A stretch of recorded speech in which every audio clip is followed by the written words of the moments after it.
Hello viewers, moon all in one চ্যানেলে আপনাদের সবাইকে জানাই ওয়েলকাম।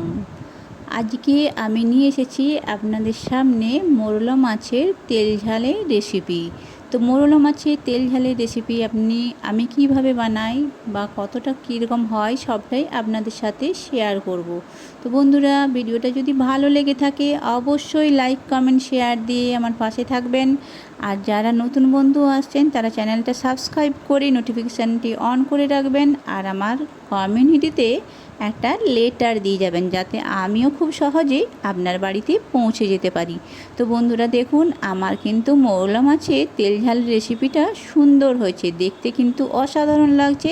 আর আমি এই মোরলা মাছের তেল ঝাল রেসিপি বানানোর জন্য এখানে নিয়ে নিয়েছি আমি 200 গ্রাম মোরলা মাছ। আর মোরলা মাছটা আমি এখন পরিষ্কার করে ধুয়ে নিয়ে চলে এসেছি, তো সেটা আর আপনাদের সাথে শেয়ার করলাম না। তো দেখুন, মাছগুলো কিন্তু বেশ বড় বড়। মোরলা মাছের তেল ঝালের রেসিপি বানানোর জন্য মাছটা কিন্তু আমাদের একটু বড় বড় নিয়ে আসতে হবে, কারণ খুব ছোট মাছ হলে কিন্তু সেটা যখন ভাজবো কড়ার মধ্যে ভেঙে যেতে পারে। সেই কারণে মাছগুলোর সাইজ একটু বড় বড় হতে হবে। তো আমি এর মধ্যে দিয়ে দিলাম নুন হলুদ, আর নুন হলুদ দিয়ে একটুখানি মাখিয়ে আমি এটা এখন একটু 10 মিনিট রেখে দেবো এটা। তারপরে আমি এই পাশে বেটে নেব সর্ষে, জিরে, একটু রসুন আর লঙ্কাটা কিন্তু কাঁচা লঙ্কা ছিল, সে কিন্তু এখন শুকনো হয়ে গেছে। তো সেটা আমি এখন জল দিয়ে এটা ভিজিয়ে আমি মশলাটা বেটে নেব। আর আমি অধিকাংশ মশলাই কিন্তু শিল দিয়ে বেটে নিই। তো শিল দিয়ে মশলা বাটলে কিন্তু অনেকটা স্বাদ হয়, তো সেই জন্যই আমি শিল দিয়ে বেটে নিই। তো চলুন, আর এখানে মোরলা মাছের তেল ঝাল করার জন্য নিয়ে নিচ্ছি পেঁয়াজ, কাঁচা লঙ্কা আর টমেটো কুচিয়ে নিচ্ছি।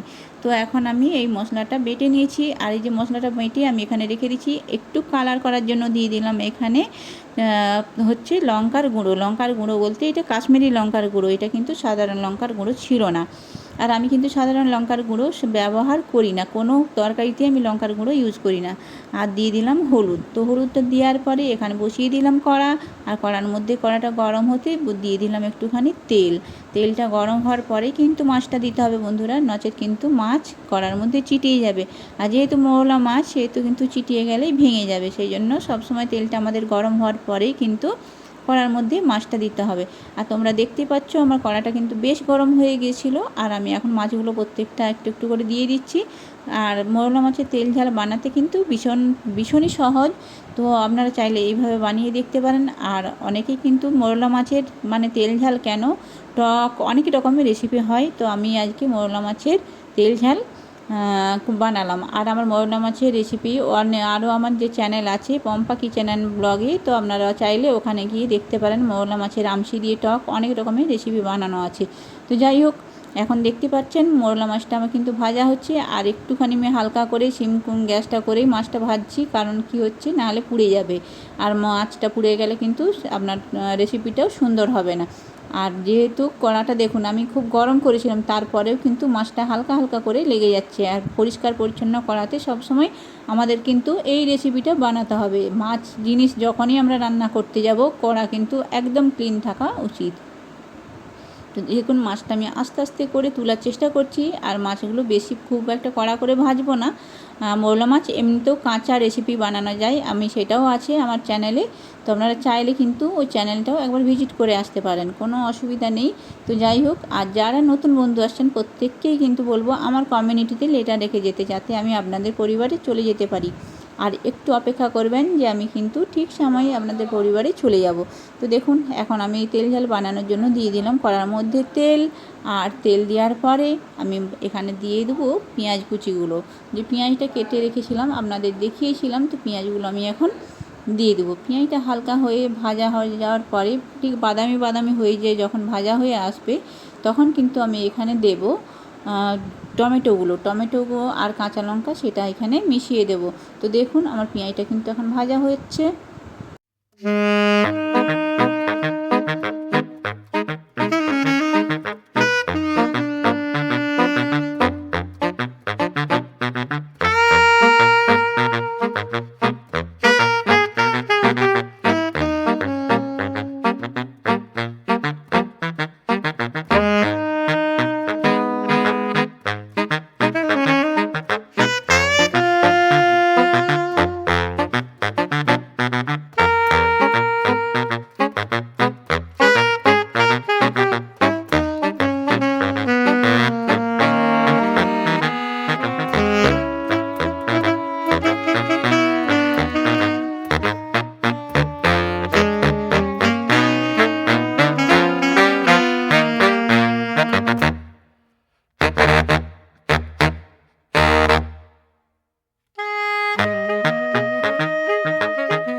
তো বন্ধুরা, আপনারা দেখতেই পেলেন সমগ্র ভিডিওটা আপনাদের সাথে শেয়ার করলাম কিভাবে মশলাটা ভেজে আমি মাছটা দিয়ে দিলাম। আর এখন কিন্তু আমার মাছটা হয়েই এসছে, আপনারা দেখতেই পাচ্ছেন। আর মাছটা হয়ে মানে একদম সুন্দর একটা কালার চলে এসেছে মাছের মধ্যে। আর আমার মাছটা কিন্তু দেখতেও যতটা সুন্দর লাগছে আর খেতেও কিন্তু ততটাই সুন্দর হয়েছিল, কারণ ভয়েসটা তো আমি পরে দিয়েছি, আপনারা সেটা বুঝতেই পারছেন। ভিডিওতে সুন্দর একটা মানে কি বলবো, সুন্দর, খুব সুন্দরই হয়েছে। যাই হোক, তো আমি এখন এই মাছটার মধ্যে একটু দিয়ে দিলাম কাঁচা সরষের তেল। আর মাছের শেষে যদি একটু কাঁচা সরষের তেল দেওয়া হয় তাহলে দেখবেন মাছটা কিন্তু আলাদা একটা সেন্ট আসে। তো চলুন, আমার মাছের রেসিপি আপনাদের কেমন লাগলো অবশ্যই কিন্তু কমেন্ট করে জানাবেন। আর যদি ভালো লেগে থাকে অবশ্যই লাইক কমেন্ট দিয়ে যাবেন। আর আমার বন্ধু হয়ে আমার সাথে থাকবেন। নতুন বন্ধুদের আবারও বলছি, কমিউনিটিতে লেটার রেখে যাবেন যাতে আপনার পরিবারে আমি চলে যেতে পারি। তো চলুন, এখন মাছটা আমি তুলে নিচ্ছি বাটির মধ্যে। আর বাটির মধ্যে তুলে তারপর গরম গরম এই মোরলা মাছের তেল ঝাল দিয়েই কিন্তু এক থালা ভাত এমনি উঠে যাবে, আর কোনো তরকারিপাতি কিছুই লাগবে না। তো চলুন বন্ধুরা, আজকের মতো বিদায় নিই। সকলে আপনারা ভালো থাকবেন, সুস্থ থাকবেন। আবারও একটা নতুন ভিডিও নিয়ে আপনাদের কাছে আসবো। আমার চ্যানেল যদি ভালো লেগে থাকে অবশ্যই কিন্তু সাবস্ক্রাইব করে নোটিফিকেশানটি অন করে রাখবেন যাতে আমি ভিডিও দিলেই আপনাদের কাছে পৌঁছে যাই। তো চলুন, সবাইকে জানাই শুভকামনা, সকলে ভালো থাকবেন, সুস্থ থাকবেন। তো দেখুন, মাছটা কিন্তু আমার কতটা সুন্দর হয়েছে আর রঙটাও কিন্তু অসাধারণ হয়েছে।